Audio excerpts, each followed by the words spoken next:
खुदा के वास्ते पर्दा नकाबे से उठा जालिम, कहीं ऐसा न हो यहाँ भी वही काफिर सनम निकले। बहुत निकले मेरे अरमा लेकिन फिर भी कम निकले। कुछ लोग ऐसे आपको मिलते हैं जिनके पास काबिलियत बेइंतहा होती है और ख्वाहिशों का लश्कर लेकर के वो शहर दर शहर चलते रहते हैं, इस उम्मीद में कि किसी शहर में एक बड़ा काफिला खड़ा होगा और वो नाम जो आसमान तक जाना चाहिए उसका परचम लहराएगा। और ये सिलसिला चलता रहता है। इस सिलसिले में बहुत कुछ करना पड़ता है, बहुत कुछ से गुजरना पड़ता है, बहुत कुछ पाता है इंसान, बहुत कुछ छूटता चला जाता है। नमस्कार, मैं राणा यशवंत आपका स्वागत करता हूँ। आज मैं जिस शख्स के सामने हूँ उसकी खातिर ये सब कुछ मैं कहता चला आया। उनका नाम है कुमार सत्यम। आपने सुना होगा, सोशल मीडिया पर उनकी चर्चाएं, उनके वीडियोस खूब देखे जाते हैं। आवाज़ बेइंतहा खूबसूरत है। आपका बहुत बहुत स्वागत है कुमार सत्यम। बहुत बहुत शुक्रिया। मैं चाहता हूं कि ये सफ़र हम बातचीत का आगे बढ़ाएं। आपकी आवाज़ का जादू एक बार चले, फिर हम उसके साथ आगे चलें। बहुत बहुत पद सरे सदा परे गा सा, एक सा सिलसिला नहीं होता, एक सा सिलसिला नहीं होता, वक्त का कुछ पता नहीं होता, वक्त का कुछ पता नहीं होता, एक सा सिलसिला नहीं होता।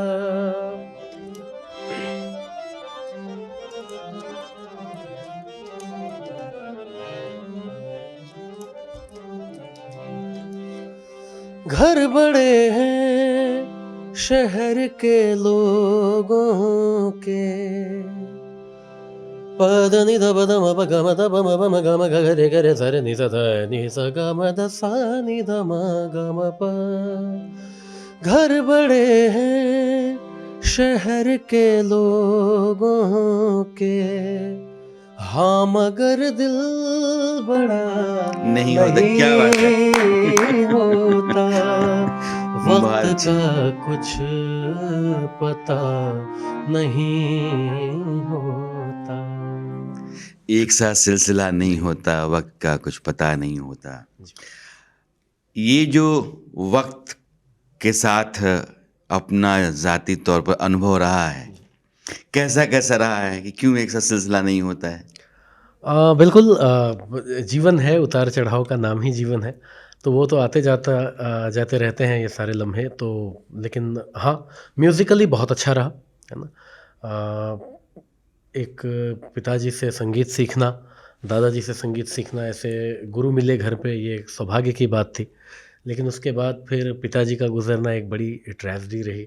वहाँ से फिर पिताजी के गुज़रने के बाद आज जितना भी दुनिया जानती है, बहुत प्यार करती है, तो अच्छा लगता है। लेकिन एक गम है कि आज इस सक्सेस को कि मैं आपके पास बैठा हूँ और आपके ज़रिए से सारी दुनिया देख रही है मुझे, तो ये सब देखने के लिए आज वो नहीं है। तो वक़्त एक सा नहीं रहता है।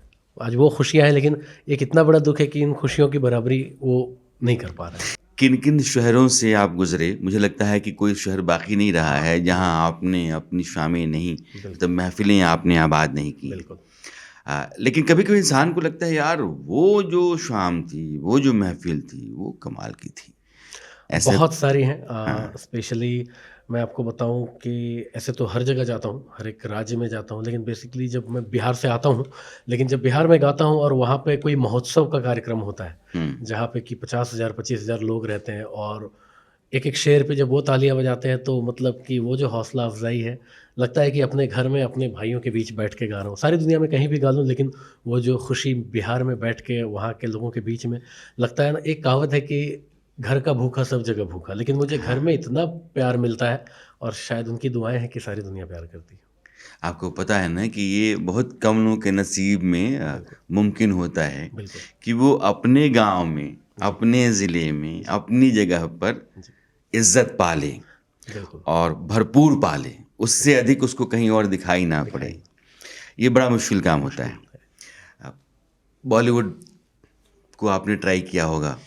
ट्राई तो नहीं किया मतलब क्योंकि वक़्त नहीं मिला मतलब कि हमें हम लोगों ने जब संगीत सीखा ना, तो ये सोच के नहीं सीखा कि संगीत से ये करना है, वो करना है, इतना बड़ा बॉलीवुड में सिंगर बनना है। हमने सिर्फ़ अच्छा गाने पे फ़ोकस किया, अच्छा गाने के लिए रियाज़ था। जब शुरुआती दौर क्योंकि घर में इतने सुरीले लोग थे, बड़े बुज़ुर्ग लोग थे, तो उन लोगों को सुनते थे तो लगता था कि ऐसा गाना होना चाहिए, जब भी गाएँ तो ऐसे गाएँ। हुँ, तो ये लक्ष्य यही था कि सुर में आएँ पहले। तो सुर में आते एक समय आया कि जब लगा कि नहीं अब थोड़ा-सा काम भी ज़रूरी है। तो उस वक़्त हाँ, थोड़ा बहुत कोशिश की लेकिन समय रहते चीज़ें सँभल गई और लोगों ने प्यार दे दिया सोशल मीडिया वग़ैरह के थ्रू तो उसके बाद फिर ज़रूरत नहीं पड़ी तो उतना कोशिश नहीं किया उसपे। जैसे मैं व्यक्तिगत तौर पे मुझे लगता है कि या तो बिल्कुल मौलिक आवाज़ है, जी, तो रफ़ी साहब की, भूपिंदर की आवाज़ में मुझे मतलब बिल्कुल। अच्छी लगती है। आज के टाइम सुखविंदर हैं, तो उनकी आवाज़ में अपना अनूठापन है, जी, इकलौती अपनी तरह की आवाज़ होती जी, है।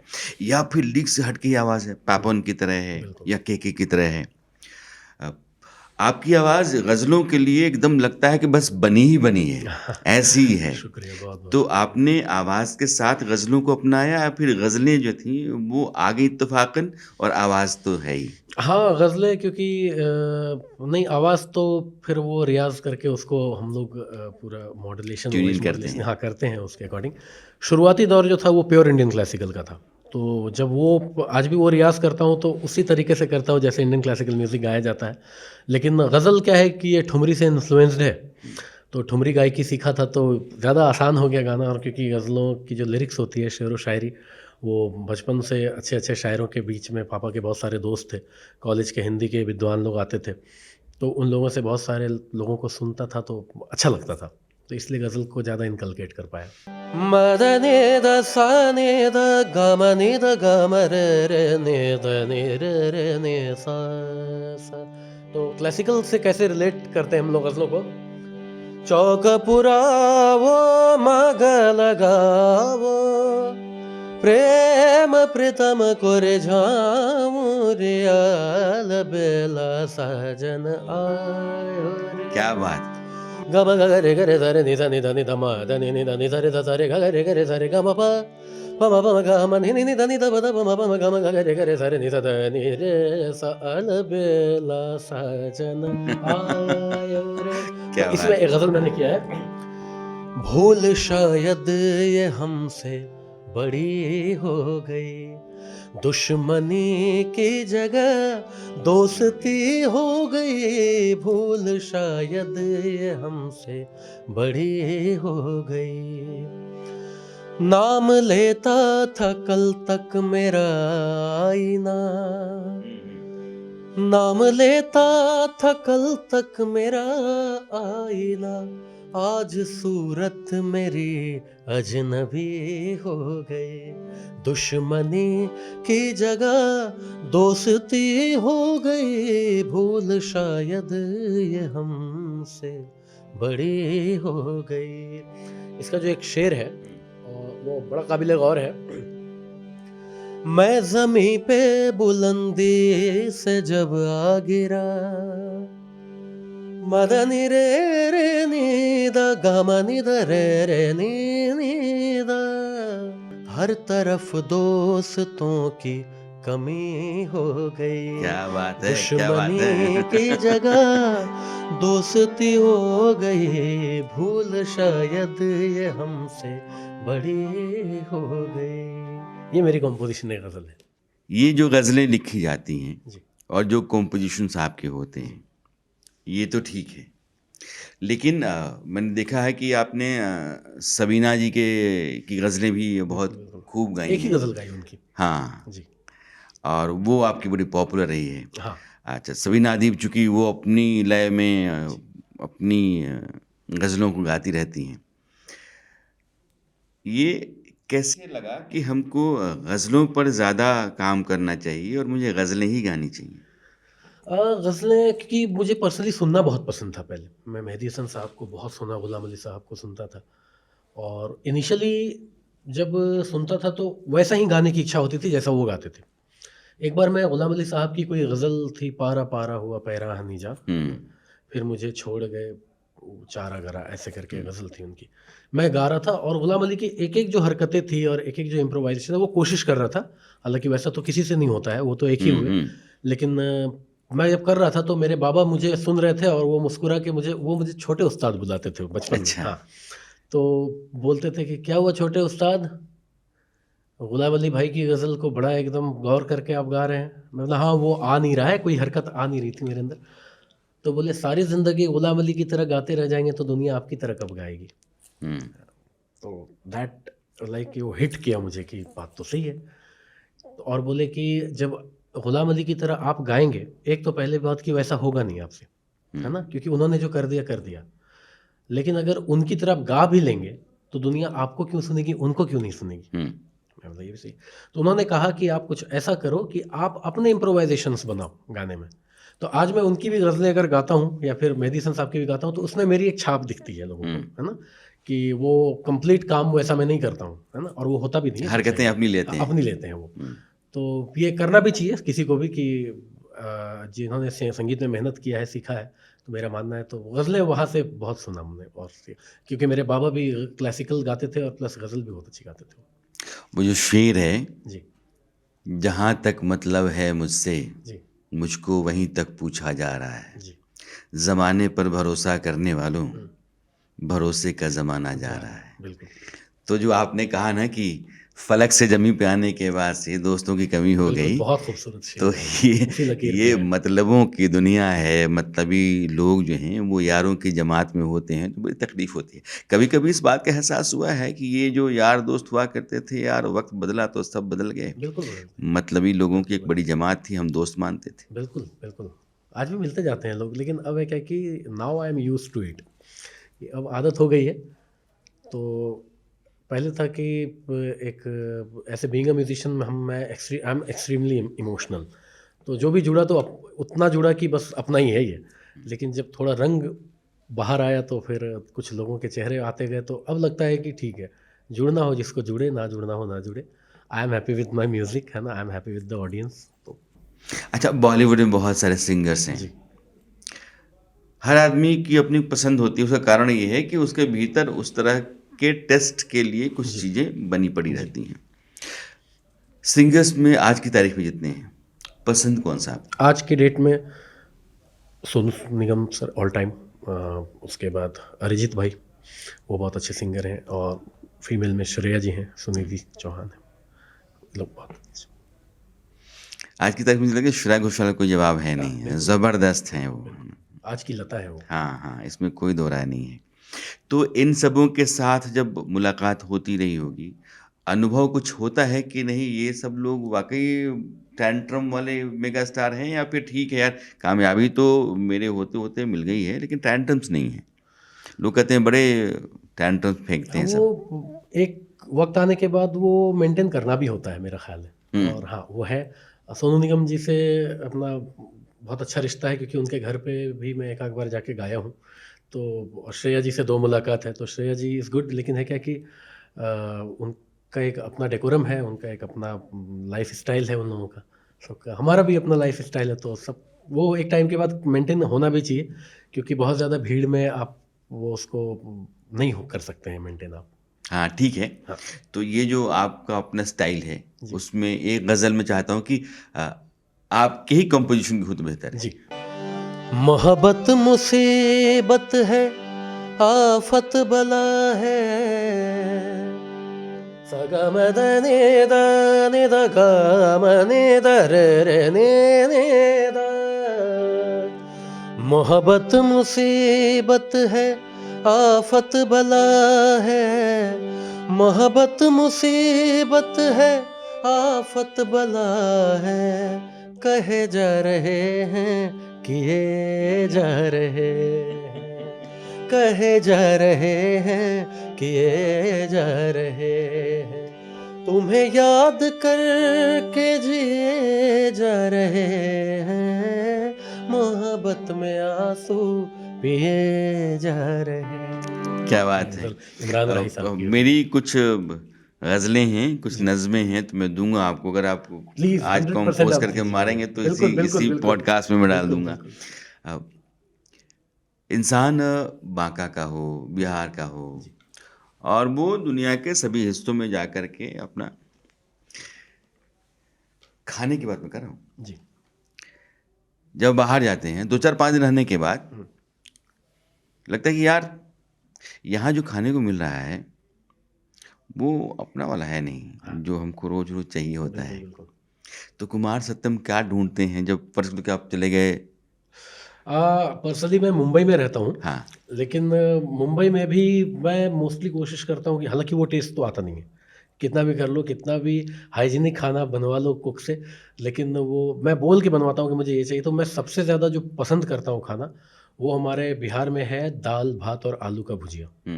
मैं बहुत पसंद करता हूँ, दाल-भात चोखा पसंद करता हूँ आलू का, और वो मतलब मैं उसको महीने भर खा सकता हूँ तीनों टाइम, वो इतना बिहार पसंद का है मुझे। आदमी अगर दाल-भात चोखा नहीं नहीं खाता हो, फिर कहता हो कि बेकार है नहीं वो, खा सकता, बिहारी हो ही नहीं हो ही सकता नहीं है। पहली सकता। गारंटी ये है कि पूछे क्या खाते हो, दाल-भात चोखा तो बिहारी है। नहीं तो फिर समझ लीजिए कि कुछ ना कुछ गड़बड़ी है उसमें। बिल्कुल, तो बहुत पसंद है वो।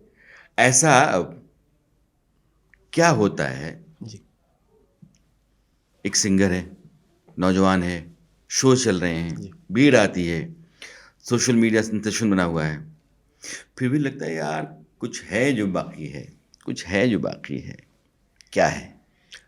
अ, बाकी हालाँकि तो मैं I am like I am satisfied, मैं संतुष्ट हूँ अपने जीवन से, क्योंकि मैं जहाँ से आता हूँ, अगर आज से 20-25 साल पहले खुद को देखता हूँ, वहाँ से आज यहाँ देखता हूँ, तो ईश्वर ने बहुत दिया है ना? हालाँकि इसकी कोई सीमा नहीं है, जीवन में जितना आगे बढ़ते जाएँ। मेरा कोई गोल सेट नहीं है लाइफ़ में कि मुझे वो करना है, अगर वो तो गोल सेट कर लिया और कल ही मिल गया मुझे, तो फिर कोई मतलब नहीं है। इसलिए मैं डेली एक कदम बढ़ाने वाला आदमी हूँ, और ज़िंदगी जहाँ तक ले जाए। और हाँ, एक चीज़ ये रहता है कि कभी-कभी स्टेज पे सुर थोड़ा इधर-उधर होता है, तो वो लगता है अभी बहुत कर रियाज़ बाकी है, अभी बहुत सीखना है।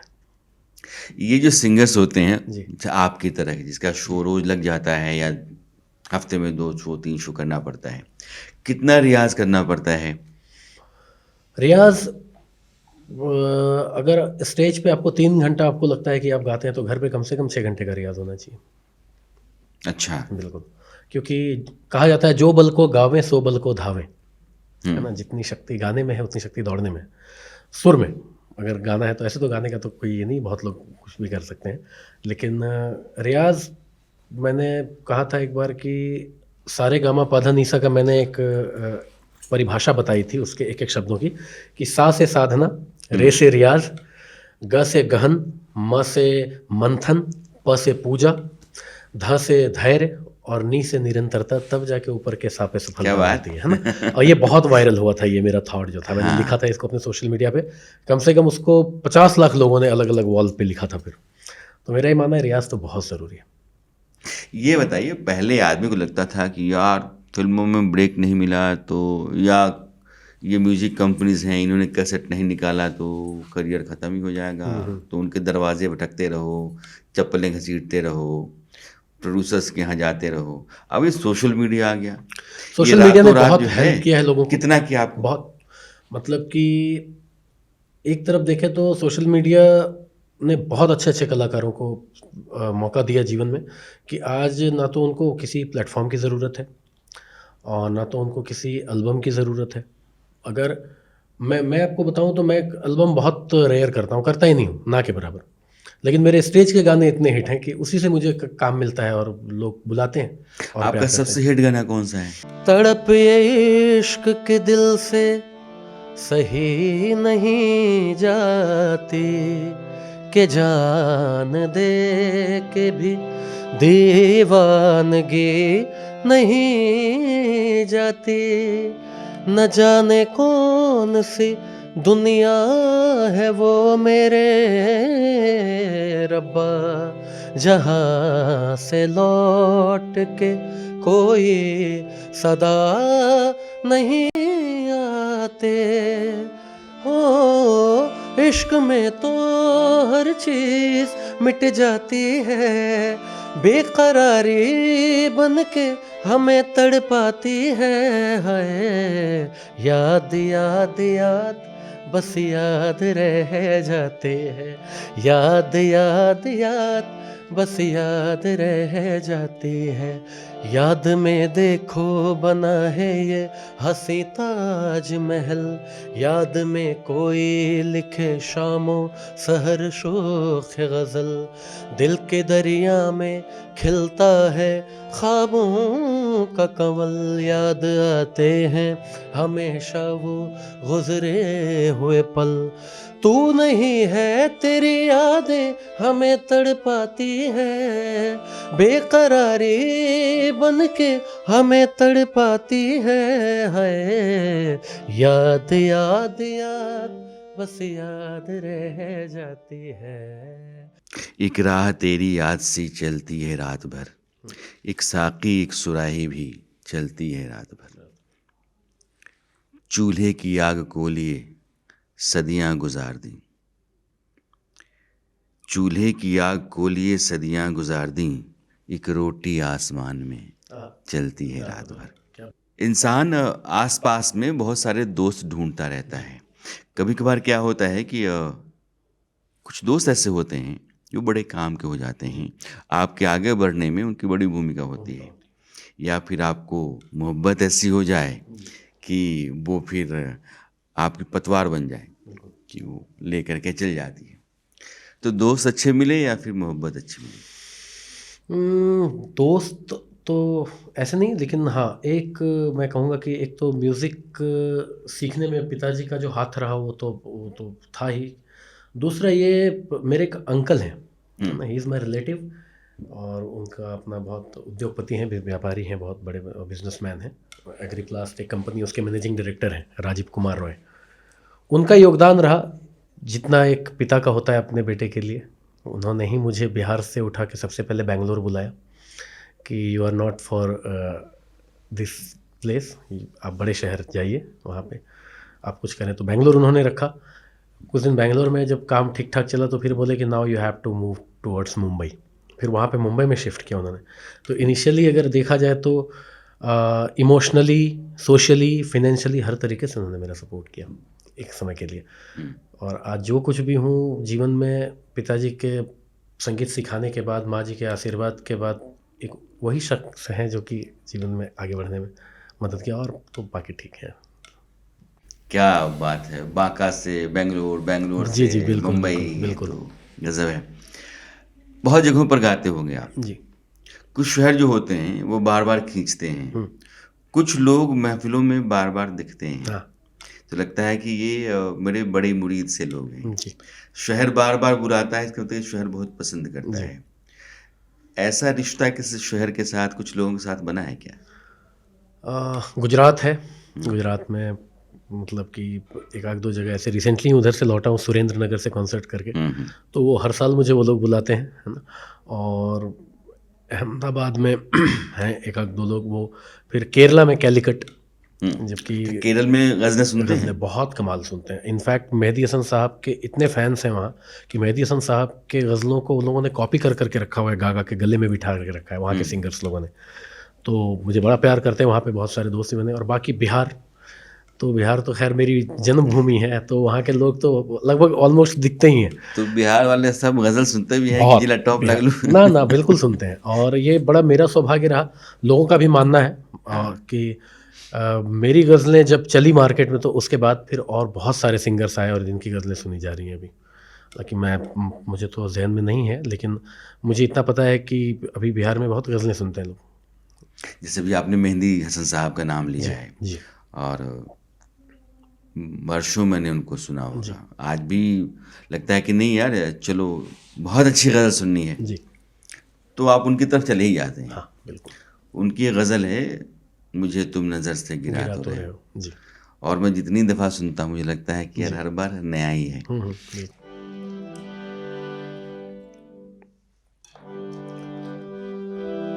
कभी नाम बातों में आया जो मेरा,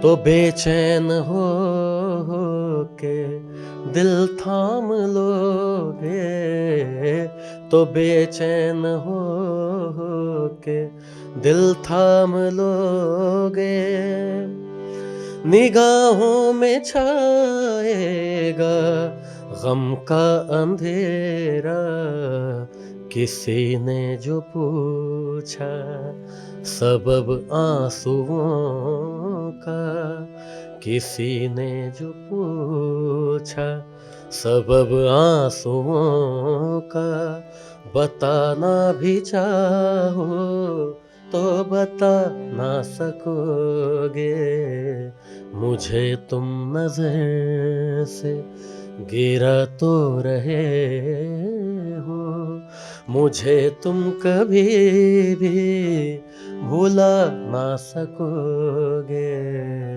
मुझे तुम नजर से। अभी आप कह रहे हैं कि बिहार में भी गज़लों की फरमाइश होती है, कालीकट में होती है, बिल्कुल। गुजरात में सुरेंद्रनगर में होती है, लेकिन इन दिनों जब आप शो करते हैं तो कौन सी गज़लें लोग सुनना पसंद करते हैं? यही मेहंदी हसन साहब, गुलाम अली साहब, जगजीत सिंह साहब, या फिर कुछ और आ गया है मार्केट में? कुछ तो मेरी कॉम्पोजिशन मेरे से बहुत सुनते हैं लोग। आप हाँ बोलिए, जी, क्योंकि मैंने गज़लों को ना बहुत सिंप्लीफाई करके लोगों को सुनाया है। लेकिन तो मैंने क्या किया ना कि उसको सुर में रखा और लाइट कर दिया और रिदम बेस कर दिया, है ना, कि वो गज़ल लगता नहीं है कि गज़ल है। Sometimes it sounds like qawwali, है ना। अच्छा। हाँ, और कुछ गज़लें मैं आपको सुनाऊंगा अभी वैसे। अभी कर ही लेते हाँ हैं, देख बिल्कुल, ही तो लेते एक हैं गज़ल कि आपको मैं ऐसी गज़लें कौन सी जो बिल्कुल कव्वाली की एक तरह लगती हैं। लोग राहों में कांटे बिछाते रहे, लोग राहों में कांटे बिछाते रहे, हम खुदा की कसम मुस्कुराते रहे, हम खुदा की कसम मुस्कुराते रहे। मैंने उनको कभी भी न रोने दिया, सगा बम बनी पम गम मम गजनी सगा मम प, मैंने उनको कभी भी न रोने दिया, वो सितम पर सितम हम पे ढाते रहे, वो सितम पर सितम हम पे ढाते रहे। तो ऐसी लाइट चीज़ है, तो रिदम बेस हो गया। पी ले ली, जी जी, हाँ। तो लोगों ने ना बड़ा एंजॉय किया इसको कि हाँ, रिदम है और बहुत लाइट सी चीज़, उनको शेर व शायरी इतने लाइट वर्जन में मिल जाए तो वो पसंद करने लग गए लोग उसको। हाँ, ये वक्त के साथ जी, आपको ढलना वक्त के साथ पड़ता है। है। जी जी बिल्कुल यहाँ तो 2 मिनट में भूख लगी है तो मैगी खा करके आराम से आगे बिल्कुल निकल जाइए, बिल्कुल तो ये बिल्कुल। मैगी टाइप समय कॉम्पोजिशन बदला भी है ना कि बनानी पड़ती क्योंकि हैं। पहले गज़लें या अगर फिल्मी नगमे होते थे फिल्मों में, तो आपने देखा होगा कि 10-10 मिनट के गाने होते थे। लता जी के गाने हैं, रफ़ी साहब के गाने हैं हुँ, फिल्मों में, हुँ। क्योंकि फिल्में 3-3 घंटे की होती थी, है हुँ, ना। हुँ, आज के डेट में फिल्में ही 1.5 घंटे की बन रही हैं हुँ। और उसमें गाने ये लोग 2 से 3 मिनट की बना रहे हैं। म्यूज़िक डायरेक्टर और कंपोज़र इंटेंशनली ही कम देर की बना, क्योंकि पेशेंस कम हुआ है लोगों का। सोशल मीडिया आने के बाद ये एक हाँ, हुआ हाँ, है कि हाँ। पेशेंस, अब देखें 30 सेकंड का रील है, उसमें शुरू के 5 सेकंड अगर नहीं अच्छे लगे तो उसको भी लोग स्क्रॉल कर देते हैं। ये गज़ब है, सोशल मीडिया ने किस तरीके दबाव डाला है। एक तो आपके लिए बहुत सारा स्कोप खोल दिया कि आप रातों-रात बड़ा स्टार हो सकते हैं, संभावनाएँ बेइंतहा हैं। लेकिन जब स्क्रॉल कर रहे हैं तो रुकने के लिए 5 सेकंड के भीतर आपने नहीं रोका तो फिर गए आप। तो यह भी देखना है कि हमको 5 सेकंड में रोक लेना है। तो कॉम्पोजिशन जो है उसकी ज़रूरतें, तकाज़े अपनी जगह पर, सोशल मीडिया का अपनी जगह पर, तो उस लिहाज से आपको अपने कॉम्पोजिशन तैयार करने पड़ते हैं। सबसे जो किसी भी सिंगर के लिए बेहतर वक्त होता है 24 घंटे में, कि सोने का वक्त आपका है, जगने का वक्त आपका है, तैयार होने का वक्त आपका है, शोज़ का है, लेकिन इसके अलावा भी जो वक्त बचता है उसमें भी कुछ चीज़ें होती हैं, कुछ ऐसा टुकड़ा होता है समय का जो हमेशा लगता है कि नहीं यार ये सबसे बढ़िया है। तो वो सबसे बढ़िया वाला वक्त क्या होता है आपके लिए? वर्कआउट, रोज़ 2 घंटे का वर्कआउट। वो कुछ भी हो वो करता ही करता हूँ। हाँ, बस अब ट्रैवल कर रहा हूँ, शोज़ हैं तो रात में सोना लेट हो रहा है, सुबह फिर भागना है दूसरी जगह, तो वहाँ पे कभी स्किप हो गया तो हो गया। Otherwise if I stay in Mumbai and I don't have to do anything, I just have to do रियाज़, पढ़ाई लिखाई है, खाना-पीना, उसके बाद तो जिम तो 100% जाना ही है। म्यूज़िक जो है आप ही कह रहे हैं कि वो फास्ट वाला है। बिल्कुल, लोगों के पास समय नहीं है, खटाखट खटाखट आपने सुनाया बिल्कुल। और तुरंत में आपने पकड़ लिया। अपने ऑडियंस को, तब तो ठीक है, नहीं तो फिर आप किनारे लग जाते बिल्कुल हैं। बिल्कुल बिल्कुल। आप गज़ल में आ गए, इसकी अपनी एक तासीर है, हम्म, इसकी स्पीड भी वैसी ही है, बिल्कुल। बाकी लोग भी गाते हैं। आपने कहा कि मैंने सीखा और आप एक घराने से आते जी। हैं। तो मुझे ये बताइए कि आप क्यों चल गए और बाकी कई हैं जो आपकी तरह कोशिश करते हैं लेकिन वो चल ही नहीं पाते हैं, तो उनको शिकायत रहती है कि आप चल जाते हो, वो चल नहीं पाते। हाँ, उसका रीज़न है कि समय के अकॉर्डिंग अपने आप को आपको बदलना पड़ेगा। कहा जाता है कि समय के साथ साथ शास्त्र भी बदलना चाहिए, हम्म, है ना? ये कहावत है। क्योंकि आप देखें अगर तो गज़ल, बहुत लोग ये भी, मतलब मुझे तो, मैंने सुना है हमारे पीठ पीछे बहुत सारे कुछ गज़ल सिंगर से ये कहते हैं ये जो गा रहा है ये तो गज़ल है ही नहीं। हम्म, मैं एक बात सीधे तौर पे कह देता हूँ कि मैं भी उस घराने से आता हूँ जहाँ पे 13 जनरेशन से म्यूज़िक है ना? तो मुझे इतना तो पता है कि सुर ताल क्या कितना, है? मैं हो सकता है मैं बहुत अच्छा ना गा रहा हूँ लेकिन सुन तो बहुत अच्छा सकता हूँ, है ना? तो इनको मैं एक ही बात कहना चाहूँगा कि गज़ल शुरुआत किया बरकत अली खां साहब ने, अगर कायदे से देखा जाए गाना, उसके बाद मेहदी हसन साहब आए, उसके बाद और गुलाम अली आए, और अभी की जनरेशन में हम लोग हैं। मुश्किल से 3 जनरेशन तो हुआ है गज़ल को। हम्म, तो गज़ल बहुत पुरानी गायकी है नहीं, और किसी भी दो सिंगर की गायकी नहीं मिलती एक दूसरे से। जो मेहदी हसन साहब की गायकी थी वो अलग थी, गुलाम अली साहब की अलग हुई, जगजीत सिंह साहब आए तो इनकी गायकी अलग, पंकज उधास साहब भी गज़ल सिंगर के नाम से रिनॉन्ड गज़ल सिंह, उनकी गायकी अलग, अनूप जलोटा जी ने भी गाया तो उनकी गज़ल के गाने का स्टाइल है। तो मैंने भी अपना अलग कर लिया। अब आप इसको गज़ल मानो ना मानो, इससे मुझे ना तो कोई फ़र्क पड़ता है। जिनको सुनना हो रहा है गज़ल वो मुझे बुला रहे हैं और मैं सुना रहा हूँ। अल्टीमेटली आप स्टीरियोटाइप काम करते रहेंगे तो ऑडियंस के पास इतना पेशेंस है नहीं, है ना? आप 4 आर्टिस्टों के बीच में बैठिए, 4 आर्टिस्टों के बीच में आप बैठ के गा रहे हैं, एक दूसरे को वाहवाही कर रहे हैं, और दूसरा कोई अगर कुछ लाइट गा रहा है तो उसको आप लोग छोटा समझ रहे हैं। ये तो सबसे पहले होना नहीं चाहिए, है ना? हम भी बहुत डीप गा के ही आए थे। जब डीप गा के नहीं काम चला तो हमने अपने आप को लाइट किया तो काम चल गया, है ना? आप भी करके देखो, हो सकता है आप भी चल जाओगे। लेकिन ऑडियंस को क्या चाहिए अल्टीमेटली, आप गाना क्यों मंच पे गाते हो? ऑडियंस को सुनाने के लिए, आर्टिस्टों को तो सुनाने के लिए आप और आर्टिस्ट में ये भी है कि आर्टिस्ट तो हमें बुलाएंगे नहीं कॉन्सर्ट के लिए, वो तो खुद जाके करेंगे। अगर कॉन्सर्ट उनके पास आता भी है तो कोई हमें नहीं बोलेगा कि सत्यम जी आप आओ, कॉन्सर्ट है आपका मेरे यहाँ, वो खुद करेंगे। जो ऑडियंस हमें पैसे देती है, या जो, वो हमारा फ़र्ज़ बनता है कि उनको हम इंटरटेन करें जाके। हाँ, तो उसका भी एक दायरा है। अगर मैंने गज़ल को चुना है तो गज़ल में एक गरिमा है इसकी, तो उसके अंदर रह के आप अपने काम को कितना अच्छा से कर सकते हो। तो आज मैं कर रहा हूँ, जो भी थोड़ा बहुत गा रहा हूँ तो ऑडियंस का प्यार मिलता है, तो ये है। आपको ये लगता है कि जो गज़ल गायकों का एक कोई गिरोह है, जी आपस में मिल बैठ करके, और जी जो भी आदमी थोड़ा आगे बढ़ रहा है, जी। उसकी टाँग खींचते हैं, फिर कहते हैं कि इसको तो कुछ आता ही नहीं यार, ये हाँ, गज़ल गाता ही एग्जैक्टली। नहीं यार। हाँ, बोलते तो हैं ऐसा, एक आध दो लोग बोलते हैं। क्या लगता है, मतलब उनका सामने में तो बहुत, फ्रस्ट्रेशन है, हाँ उनका फ्रस्ट्रेशन है, या हाँ, फिर वो फ्रस्ट्रेशन है, ये आपको जो है आगे फ्रस्ट्रेशन है, जाने ये देना नहीं फ्रस्ट्रेशन चाहते? है। अगर मैं अभी कह दूं कि अरिजीत सिंह को इतने गाने मिल रहे हैं बॉलीवुड में, मुझे नहीं मिलते हैं, that's my frustration. I must be happy कि अरिजीत जैसा सिंगर को मिल रहा है ना? इतना कमाल का सिंगर है वो आदमी, और उनके गाने हम सुनते हैं, है ना? तो अगर आप, ठीक है, मैं मेहदी हसन साहब बहुत बड़े उस्ताद थे, है ना? उनको तो सुन के हम लोग भी सीखे हैं, सब लोग सीखे हैं। आप लोग भी उनको सुन के सब सीख रहे हैं, गा रहे हैं। लेकिन सवाल ये है कि अगर किसी को ऑडियंस बहुत ज़्यादा प्यार कर रही है तो उसकी खामियों को क्यों देख रहे हैं? उसमें वो देखिए कि उसने ऐसा क्या किया है जो कि ऑडियंस उसको प्यार करती है, उसको आप इनकलकेट करने की कोशिश कीजिए। लेकिन वो आपसे हो नहीं रहा है तो आप लोगों में क्या बोल रहे हैं, नहीं ये तो मैं करूँगा ही नहीं, तो आप बैठे रहिए, आपको कोई नहीं बुला रहा है। लेकिन आपको अगर सच में ऑडियंस के बीच में जाना है तो फिर आप अगर सिर्फ क्रीम ऑडियंस का आप देखेंगे तो क्रीम ऑडियंस के लिए तो फिर क्रीम ऑडियंस बहुत ज़्यादा मिलेगी नहीं आपको। आम ऑडियंस जहाँ पे 50,000 लोग रहेंगे, वहाँ पे अगर आप सोचेंगे कि मैं 15 मिनट की गज़ल गाऊंगा, शुरू के 5 मिनट में आलाप करूंगा, तो मुश्किल है, वो नहीं चलता नहीं है। चलता है। अभी विशाल मिश्रा को लेकर के जी, खुरदरी सी आवाज़ है, लेकिन उस आदमी की आवाज़ में कशिश है। सुरीला बंदा है वो। हाँ, तो विशाल की आवाज़ और उनकी गायकी को या उनके गानों को आप कैसे देखते हो? Vishal is a good singer. Vishal is a very good singer, very talented musician, है ना? बाकी चूँकि मैं इस जॉनर से आता हूँ तो बहुत ज़्यादा नहीं, एक आध गाने उनके मैंने सुने हैं तो बहुत अच्छा काम कर रहे हैं, बहुत अच्छे सुरीले। एक आदमी को लेकर के मुझे रहता है कि अगर ये इसने गज़लें बहुत गाई होती तो कई शानदार गज़लें ज़िंदा होती, और उनका अपना एक मयार होता है।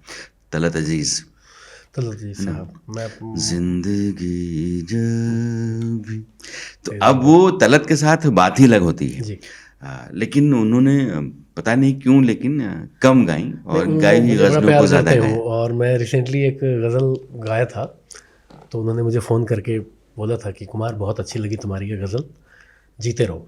तो खुशी मिली और कमाल आर्टिस्ट है। तो वो गज़ल एक हाँ, बार वो मैंने सुनते जो ही हैं जो गज़ल तलत अज़ीज़ को जी, अच्छी जी। लगी।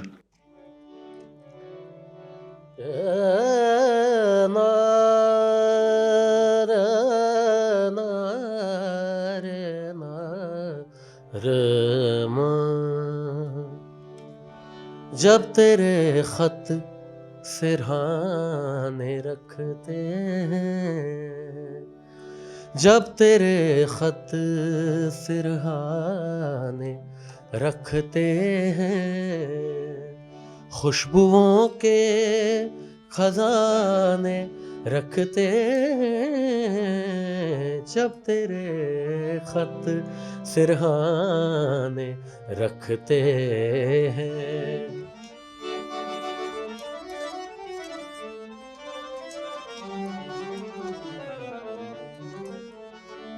सोनिया अक्स जी लिखती हैं, खौफ खाते नहीं जो आंधी से, खौफ खाते खौफ खाते नहीं जो आंधी से, खौफ खाते नहीं जो आंधी से, शाख पर आशियाने रखते हैं, खुशबुओं के खजाने रखते हैं, जब तेरे खत सिरहाने रखते हैं। ये गज़ल बड़ी पसंद आई थी उनको। क्या बात! चलते-चलते 4-5 चीज़ें जी, मैं रैपिड फायर के तौर पर जी, आपसे पूछना चाहता हूँ। अगर किसी एक फ़िल्म स्टार के लिए गाना पड़े आपको, तो किसके लिए पहले गाना चाहोगे? As an actor I love Pankaj Tripathi ji और मनोज वाजपेयी साहब।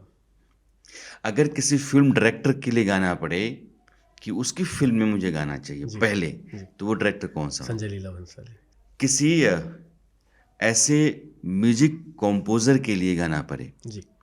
जिसको आप लगता नहीं यार ये तो मुझे मेरी आवाज़ को वो जगह दे देगा जिसका वो हकदार है। डेफ़िनेटली विशाल मिश्रा जी की बात करें, वो सिंगर तो हैं ही, बहुत अच्छे कंपोज़र भी हैं वो। ऐसी कोई जगह जहाँ आप शो करना चाहोगे? अ, ओपेरा हाउस सिडनी, बहुत बड़ा ड्रीम है आई नो लेकिन ठीक है, अब ईश्वर ने चाहा तो एक दिन ज़रूर। शानदार है लेकिन। कोई ऐसा इंसान जिसकी मौजूदगी में आप शो करना चाहते होगे कि वो होता यार। किया तो पहले ज़रूर, लेकिन अब करता तो मज़ा आता पापा, लेकिन अब है नहीं वो। ऐसा कोई इंसान जिसने ज़िंदगी को ये राह दी, ये मायने दिया। लगता है कि नहीं यार अगर वो नहीं होता ना, तो मैं ऐसा नहीं होता। एक तो पापा और एक माँ, और दूसरा मैंने ज़िक्र किया था राजीव अंकल का, राजीव कुमार रॉय, जिन्होंने मुझे एक दिशा दी ज़िंदगी में कि आप ये करो। आज की तारीख में जितने सिंगर्स हैं, जी। उनमें से कहूँ कि कोई एक नाम जिसको आप कहें कि ये है नंबर 1। सोनू निगम। सोनू निगम। कुमार सत्यम आप आए और मुझे लगता है कि एक सिलसिला सा चलता रह गया और हम लोग बहुत आगे निकल आए हैं। लेकिन बहुत अच्छा लगा मुझे आपसे बात करके मुझे भी बहुत मज़ा और आया। मज़ा तब आएगा जब मैं ऑडियंस के साथ आपके साथ एक शो करूँ श्योर। और आपकी गायकी रहे, गज़लों का एक दौर चलता रहे और लोग सवाल करें, मैं भी आप सवाल करूँ और एक इस तरह की शाम गुज़ारी जाए। बहुत 100% शुक्रिया आपका आने के लिए। Thank thank you, you so thank much. You.